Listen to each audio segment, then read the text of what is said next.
What's up guys, and welcome back to another video. Now I got a message from a friend of mine. I'm going to put his Instagram here. Now he owns a dealership here in Monaco. I'm going to put their Instagram here, and he sent me a message asking if I wanted to see a brand new Porsche. So I came straight down to have a look at his brand new Porsche 992 Turbo S, because I'd never seen one before. I've been lucky enough to actually drive a Porsche 992, but I'd never seen, let alone driven, Turbo S. So today we can't drive this car because it's actually going straight into his dealership as a brand new car, and we don't want to put any miles whatsoever on it. So we're not even driving it back to the dealership, literally just out here with the roof down. We're hoping it's not going to rain so that we can show it to you guys, because it is an absolute stunner. Now, we recently made a video on the Porsche 991 Turbo S where I fell a little bit in love with that car and with the turbo form and format of 911s. So naturally, I'm super excited to see this. Hopefully we'll be able to drive one at some point soon. But I think this angle right here, I'm sure you've seen it all over Instagram and stuff, people have been talking about it loads,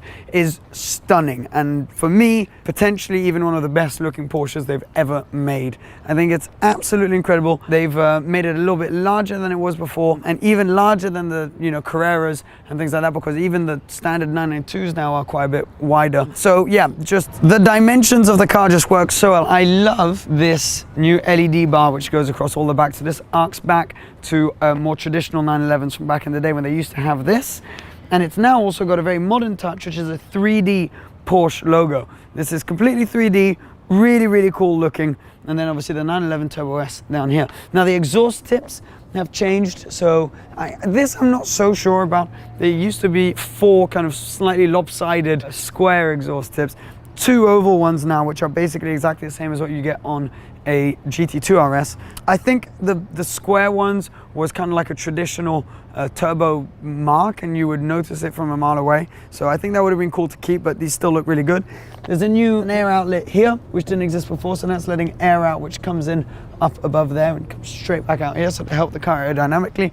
Bigger outlets right here, which don't have any little bars in front of them now, so those look awesome. And obviously the new lights and a much bigger wing. A wing which is actually adjustable, so this goes up and down. We'll show you it works the split around front as well. There's a huge rear wing right here, and it actually adjusts as well depending on how you're driving, how much air is flowing through the wing. It can adjust its angle automatically, which is really cool. So they've really looked into how to make the air travel best as possible in and around the car. So for example, these air inlets that are here to cool down the engine, and that used to be a turbo trademark, now on several different models, have been made a little bit smaller because obviously they represent quite a bit of drag. 21-inch rear wheels. Now the wheel design on these is pretty similar to what a Porsche tuner called Tech Art used to make, and now it's kind of cool to see that Porsche are bringing that now back on their standard Turbo S. 21-inch center locks on carbon ceramic standard brakes. Now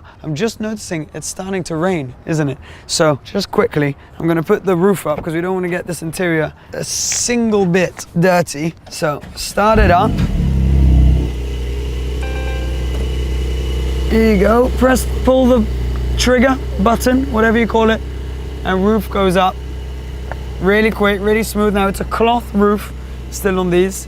Right, we can continue talking. It is keyless go, so you have this little thing here and you can just keep the key in your pocket. Where were we? We were right around here. So yeah, I mean, it looks pretty different once you've got the roof up, but pretty cool as well. Awesome looking thing. So when you lock the car, don't know if you noticed that, down here, the door handle actually goes flush with the door. So that allows air to travel and go straight into this air vent right here. Whereas when you come to open it, it pops out and then you can open the door, which is a pretty ingenious way to get rid of the drag created by a door handle. Around front, you've obviously got slightly bigger wheels. You've still got this carbon ceramic brakes, of course. New wing mirror design, which has been slightly differed on all 992s. And then we've got the new front end. So slightly adjusted new lights.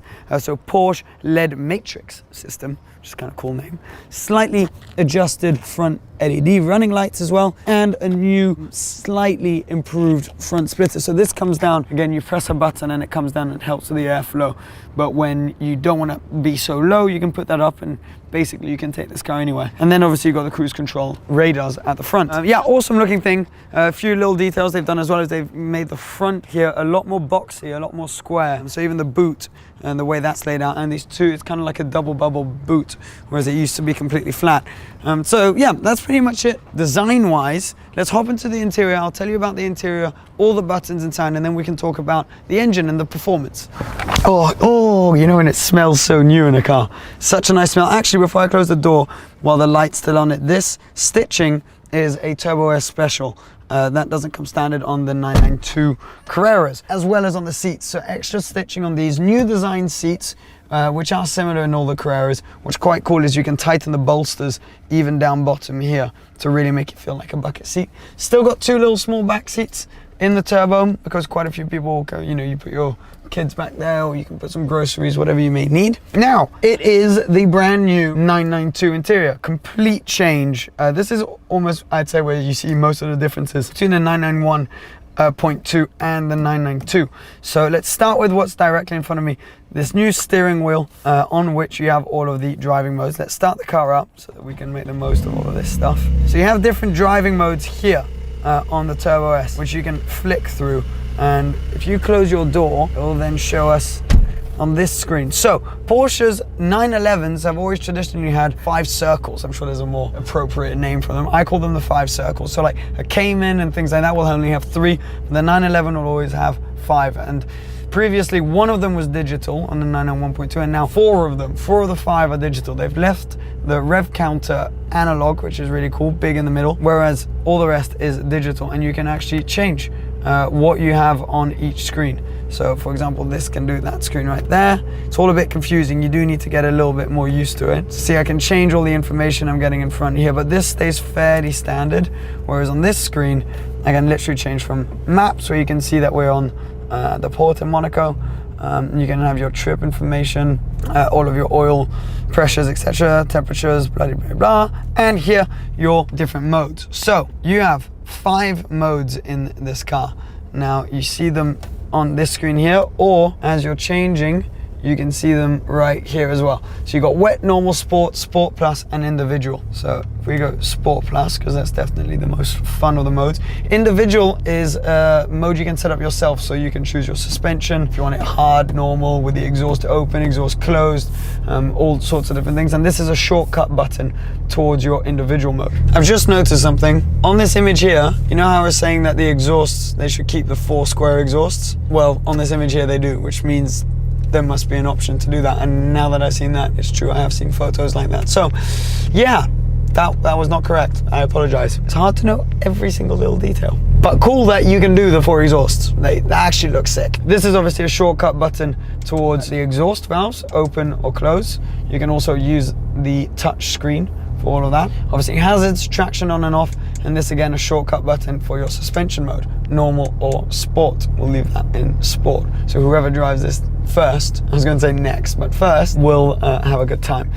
You can also from here do the wing, put the wing up and down, which is a pretty cool feature. Then when you go underneath from here, it's all touchscreen, so you have your front and rear unfogging, and then analog buttons which you can press here for your climate control, and then obviously volume and an analog control for the screen, which is a fully touch screen. Brand new screen as well, much bigger, much more clear, really responsive, really clean looking, and also nicely kind of shadowed from this little platform above it so the sun doesn't go into it too much. Controversial point: the gear shifter right here. You can no longer change gear with the gear shifter. Before, if you put it into manual mode, you could, you know, kind of use the gear shifter to go up and down. Whereas now, you have it either in manual or auto. Manual, you just press here and you need to be in drive. But when you press that, but your manual, you use the paddles in front of you. Whereas here, yeah, you can no longer use the shifter to actually shift gears, which some people apparently really liked for drifting, for example. Heated seats, and then obviously the roof control down here. And that's pretty much it for the interior. I mean, really nice feeling.